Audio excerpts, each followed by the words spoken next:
the reality is that this guy's, he's setting a precedent for what Democratic governors or executives of a very blue state can get away with. And there's just not a lot that can happen in terms of challenging this left, guy. Everybody needs to stand up, and I mean, the point is that he'll virtually definitely be reelected no matter what. And what the guy wants is he wants to get reelected with like a 65% majority, because then all of a sudden, it's the same dynamic with Christie, right? I mean, Christie gets. Right, but I'm saying everyone should make this as painful for him as possible. If I lived in New York, I wouldn't vote for him. I'll tell you that. I'd stay home, or I mean, I'd go out and vote for other people. There's no way I'd vote for him. I'm just saying I think people should show up everywhere this guy goes, hound him, make life difficult for him. One of the ways you learn, it's sort of like with the Koch brothers.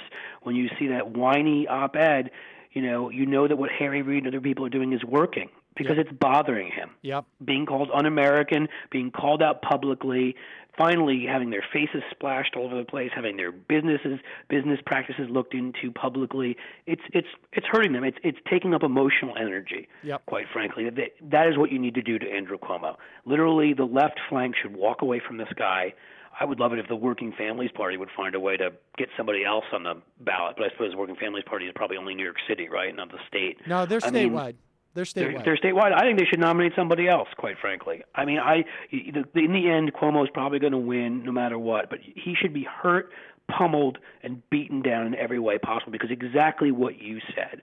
When Joe Lieberman was doing what he was doing, Joe Lieberman made it acceptable for Democrats to be ridiculous in Iraq because of all the space that he gave them when he came from a blue state. That this guy in New York is doing what he's doing, then what happens in Connecticut? What happens in Illinois? What happens in Oregon? What happens in purplish states where we want more progressive representatives, or governors? I mean, you're right. He create if people lay down on the left and accept that this guy's doing this stuff and say that's okay, then there will be copycats, many of them. Yep. If people stand up to him and make his damn life as painful as possible so that he can't go anywhere without a protest, so he's being excoriated in everywhere from the Village Voice to the New York Times to everywhere in op-eds and letters to the editor, that kind of thing, it at least sends a message. So I mean, look, the bottom line is the same way. A governor who gets a 65% reelect is a national figure. That's just the way that it works within these circles. That's why Governor Christie did what he did, or at least part of what he did, I should say. Part of the motivations is that, whether it was, spending $15 million to make sure that he had his own election without Cory Booker on the ballot,